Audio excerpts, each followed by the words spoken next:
Welcome to a special episode of the 365 Message Center. I'm Daryl as a Service Webster. Hello, I'm Daniel Glenn. And there is no delay between us because we're both in the same location. It's like we could do this, Yeah. and it's not a split screen. No. Or uncoordinated. Right. Anyway, let's roll it.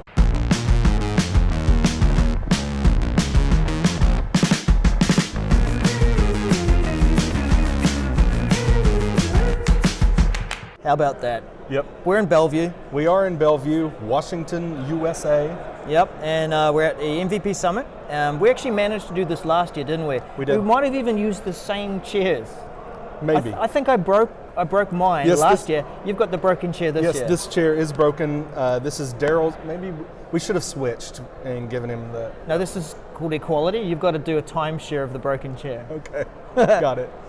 Well, there are a few messages to get through Yes. today. We did want to make sure that we cover this for you, even though we're here in the center of where it all happens. But we wanted to bring to you some discussion around some of the messages, and we hope that you're also joining us here live and in the chat as well. So yeah, let's start. Let's do it. Yeah, let's change up the scene here. So the first one we have is this new feature. It's being able to customized help link for external sharing in OneDrive for Business and SharePoint Online, MC175679. And this is all about giving you the ability to have a link for when users encounter an error when they're trying to share and they're doing something that is not allowed, to give them a little bit more information as to what is allowed. And so you can customize that help link, right? Yeah. To be able to, so they can click on it and it takes them to a URL where you've set up a web page explaining how they need to go about, doing sharing, Yeah. I guess, right? Yeah. Do you think that's a nice thing, helpful thing to be able to do for organizations? I think this was quite a good addition to Skype and Skype Online, where you were able to add that link, and we actually leveraged it a lot for trying to give customers additional information about how to connect to an online meeting. So you could click on that link and you could get that additional information. We made that link go to somewhere public. Okay. I would say that it probably will have more use, again, in the public sense, if you are sending and sharing a document and you want to have some additional information for your guests and the people that you're externally collaborating with. Yeah, I mean, this is really for internal, right? When I go to share, Okay. right? So it's when a user is blocked from sharing externally by policy, you can provide a learn more link. So I think that's the key. It's not about those external, but I kind of like your internal. So there's not this this issue with having, if I click on this link, there's an authentication problem or something. Yeah. I get to it right away. So having a link that gets to a public site, I think is awesome. Don't let that guy crash No, us. I'm not going to crash. No. You will have your moment, buddy. John Levesque as a ghost. Yes, See him that's later. right. John Levesque. All right. Levesque. All right. So yeah, next message. So, but let me ask you about that one though. Yeah. If you get an error message, what do you do when you get an error message when you're trying to do something like share an external Well, document? first of all, I try to refrain from cursing. Okay. Secondly, I then slow down maybe and look at it and go, well, what's wrong? But I'm not the average person. The average person will just go, something went wrong. I better call for help. Right. I think what normal users do, a vast majority of users, they would close the dialogue, they would try it again, get the same result, and then freak out. Whatever the freak out is, pick up the phone and call, yell across the wall to the person they normally get help from, or whatever. I don't see people clicking that learn more link because, frankly, those links have not really been helpful in the past. And so you click it and it takes you to a place that's not helpful. So I think what I'm trying to get to is to say, if you use this, and I say you should, then educate your users that please click the link. Yes. Let them know that it's there and it's customized and it's available, and you are managing it, not Microsoft. It's not some generic, here's what you need to do, and it has no relation to your organization. That's why I like it. because we know the language that gets the message across to our people. Yeah. And we can sew that with a bit of relevance to the area, the work that we do, rather than vanilla Microsoft, something went wrong. Yep, that's right. Yeah. All right. All right, so the next one we have is about sharing as well. So this is share and co-author documents with LinkedIn connections, MC175683. So this update, I like this update, Daryl. It's all about, Microsoft owns LinkedIn. Yes. And it's about bringing making accessible those LinkedIn connections when you're sharing. So if they're connections in LinkedIn, maybe you're doing business with them. And so when you're going and you go into the share dialogue and you start typing someone's name, it's going to pull in people from your organization, but also people you're connections with in LinkedIn. Right. Do you think that's a good thing? I think that it's like, think about how we connect with people and when we want to collaborate. We first meet, we might trade business cards. Yeah. We've probably already got their email address. So that's very likely what we're going to use from out of the gate. Yep. But let's say our first connection with this person and first touch point is via a LinkedIn message, a LinkedIn connection. Then this is that first step to initiate that contact and collaboration, sharing via the LinkedIn method, which will probably be then eventuate into email to email or some other method. Yeah, I like this because it makes your world a little smaller, to be able to not have to go, what is that email address, like you were saying, of that person? You can just start typing their name and it pulls it in. I do want to make a point, and it makes a point in this message itself. It talks about it's respecting your security boundaries. This is not opening up a new avenue for you to share content from within your organization, right? Yeah. I mean, it's you set policies on your organization for sharing, and then it is going to respect those policies, and it's not going to, it's not opening up, like I said, an ability to share to LinkedIn, which is breaking your policy. So what's an example of a policy that might be in place now?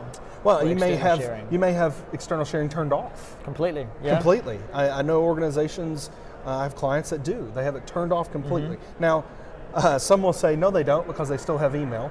But they have OneDrive, external sharing all turned off. Yep. So if you do have that and your documents in OneDrive and you go to share, it's not going to allow you to share with your LinkedIn connections. Another more advanced sharing policy that maybe it insists that you have an expiry on that link. Right. So there's a 30-day expiry that the link, it's going to be respected. That's what we expect from this message. Yes. Or this feature. That is correct, and I really like that. I think just the point I wanted to make about this and for your users is educate your users on this, because it may freak them out a little bit. Yeah. To start seeing LinkedIn connections start popping up in that share dialogue when they're typing names. So just make sure that they know that that's going to be available. Yeah. Look, I do see something here that I know you'll be happy about. Yep. Talking about having a common sharing interface. Yes.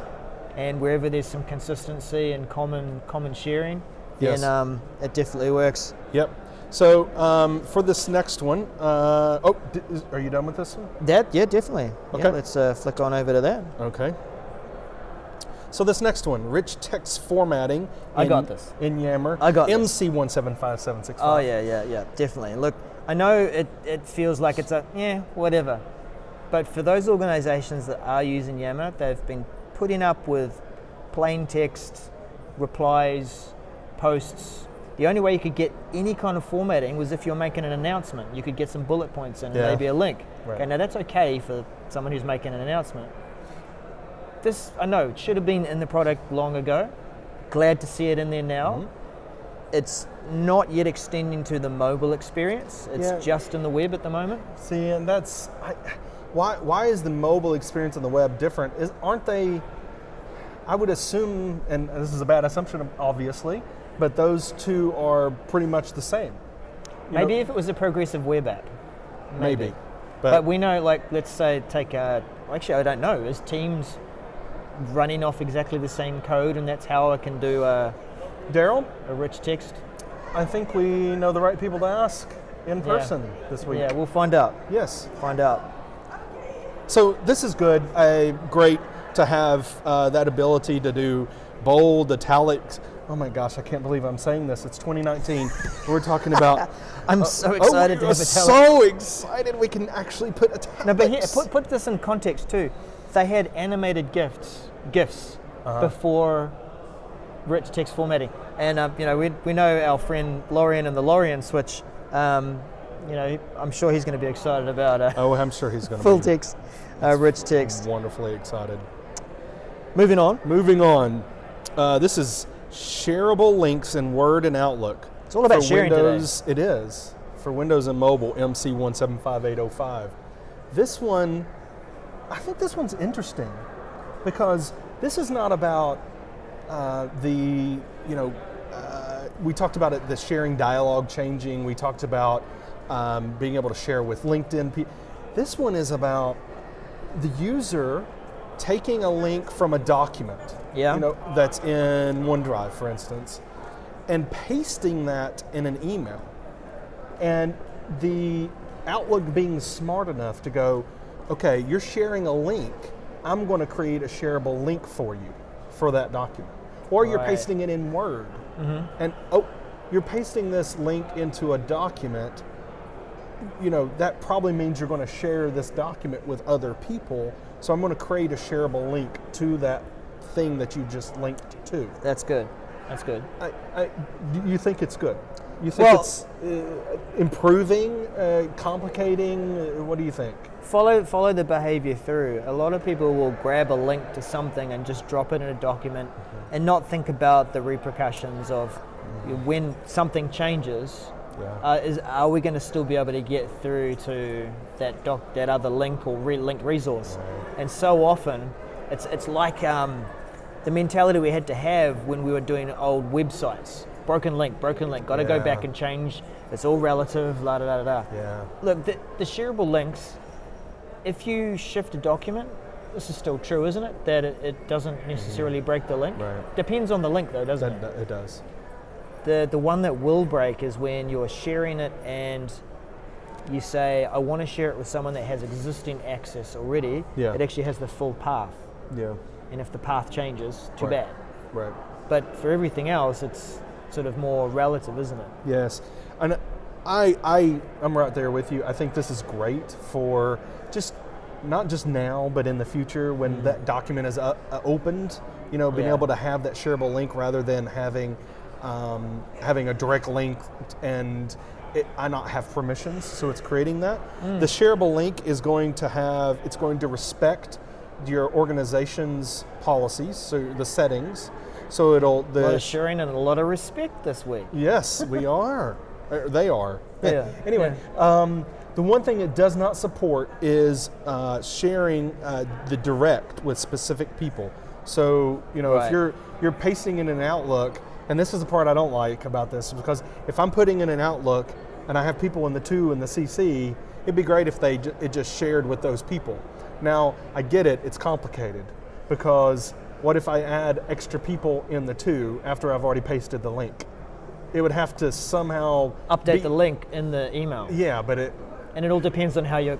Yeah, that's the tricky part, isn't it? But so it can't. I mean, because you're not taking action on the link. No. So it wouldn't be able to do that. So I get it, but it'd be slick if it did. Yeah, definitely. Right? I mean, it would be totally slick. Now, what gets interesting is if then they forward the email. Does it give permissions to that next person, or does it ask? What if it asks the original person? It says your link was forwarded on to so and so. Do you want to give them? We need to talk to some people. I think that would be this week. That would be kind of cool. Or if those permissions were only set on the link as it was being sent. Right. No. Yes. So if it was intelligent enough to do that, then it would work out with a to and CC. I'm talking about when I receive an email that has a shareable link in it, and then I forward that on. Now, it won't work for that next person because they weren't on the email. Yeah. In this scenario, this is pretend land. We're doing hypothetically here, but they won't have permissions. But wouldn't it be cool if I received an email saying, one of the intended audience had forwarded it on. Yeah. Do I want to give permissions to that new person? Yeah. That'd be kind of slick. Yeah, definitely. You might get a lot of email though. You might do. Like if they forwarded it to a distribution list. Yes. The whole company. And this is when that's the whole purpose for using specific people is to limit it to a certain audience. Yes. All right. Yeah.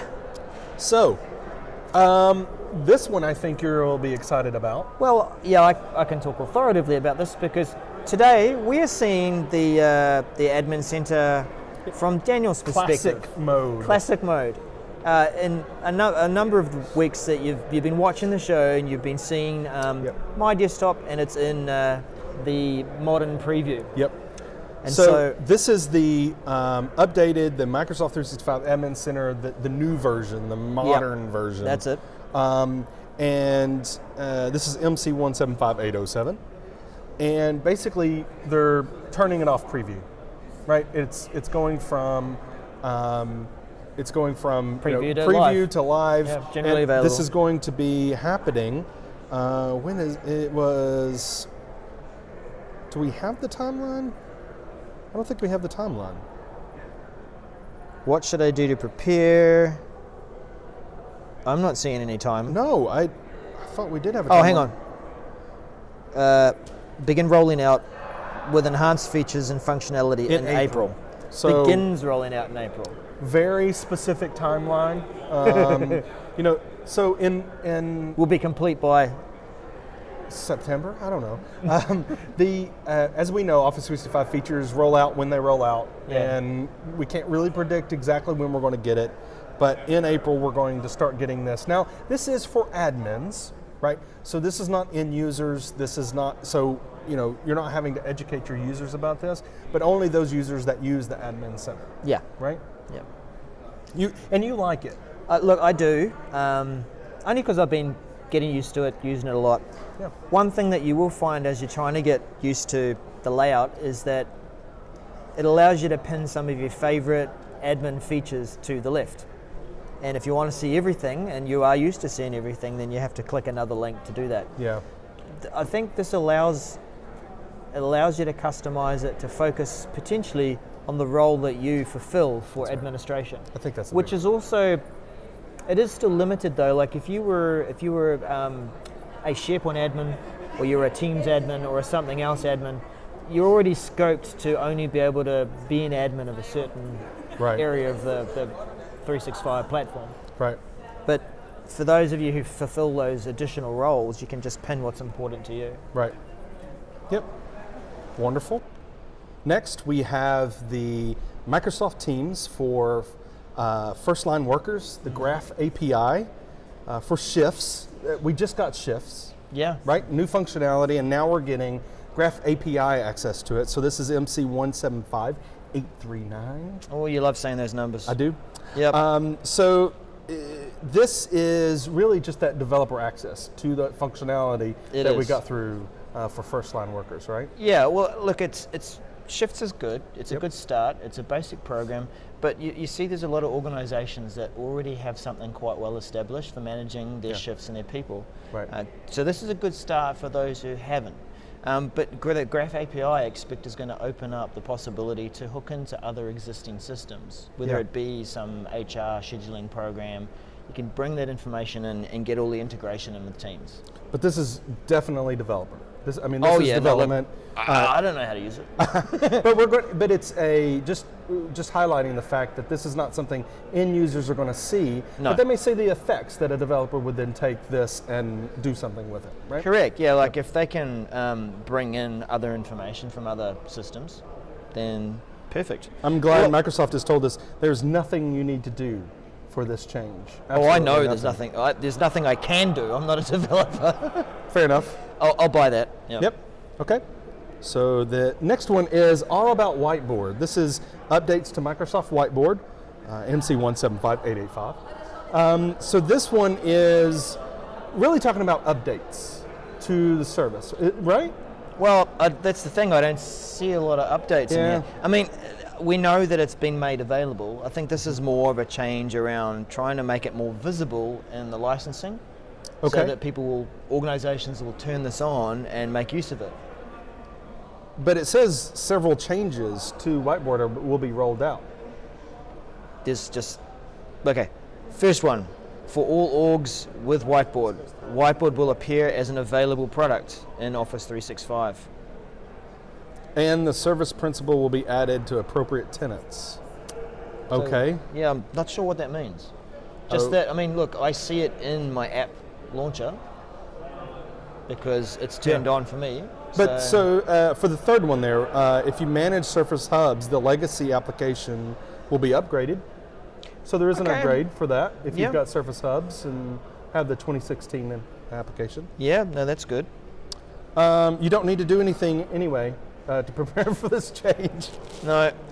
But you may want to update your user training. So you might want to tell them that something's changing. So actually you do need to do something. Yeah. Okay. Yeah. Well, and I would say too, look, in the Surface Hub scenario, you are going to need to tell people. Oh, I definitely agree. There is some different gestures and behaviors, and really, where you're controlling the pins from.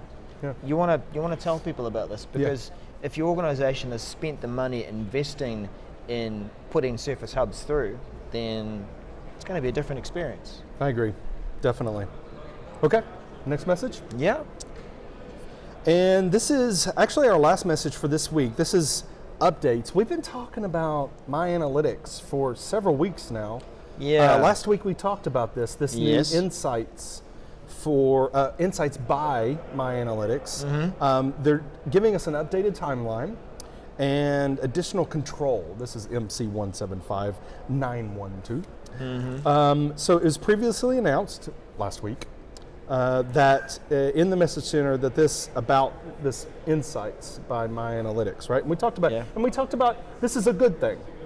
But there is some things to talk about with your users so that they know this is not a thing to freak out about. Yeah, right? That's right. But this is giving us an update on the timeline.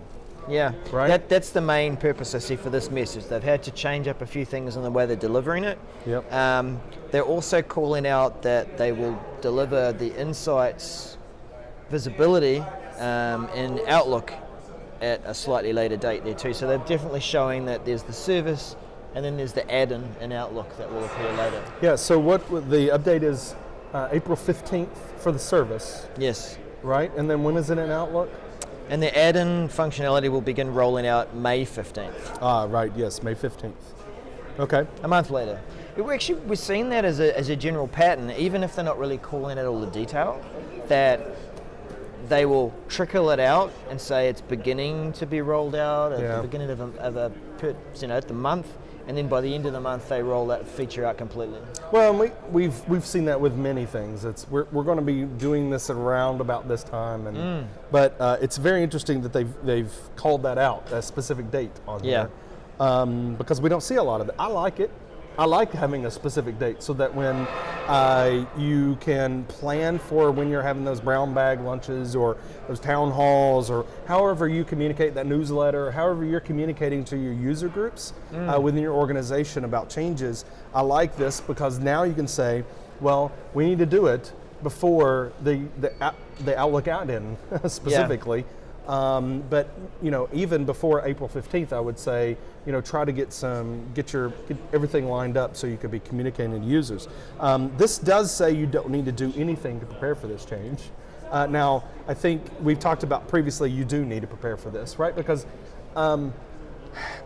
people need to know, how is this being used? Is my boss looking at this going, okay, I'm going to start analyzing your time based upon your analytics, right? And that, it's not that you're goofing off, but it could be a concern, for people.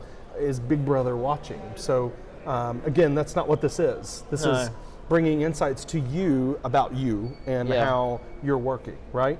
Yeah, look, your boss is not going to come over and check on your Fitbit watch and say how many steps, what's your heart rate, do I need to set a new goal for you for your move and how far you've run? No, that's just for you to look down, to examine your work patterns and adjust them to potentially, be more effective, connect more better with people. Yeah.